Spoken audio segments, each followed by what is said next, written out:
কচ্ছপের সাহায্য নেওয়ার পর খরগোশের কচ্ছপের কথাগুলো মনে পড়ে গেল।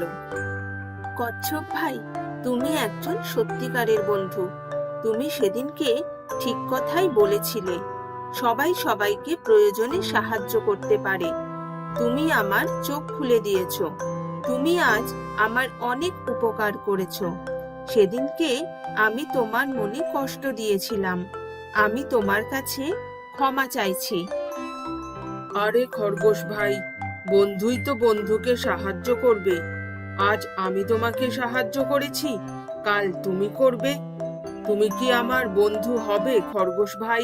হ্যাঁ হ্যাঁ, আমি নিশ্চয়ই তোমার বন্ধু হব কচ্ছপ ভাই। চলো, আজ আমার বাড়ি চলো। তুমি কি আমার বাড়ি যাবে? হ্যাঁ হ্যাঁ খরগোশ ভাই, আমি নিশ্চয়ই তোমার বাড়ি যাব। তারপর খরগোশ কচ্ছপকে নিয়ে নিজের বাড়ি গেল।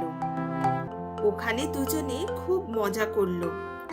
এরকম ভাবে বেশ কিছুদিন যাওয়ার পর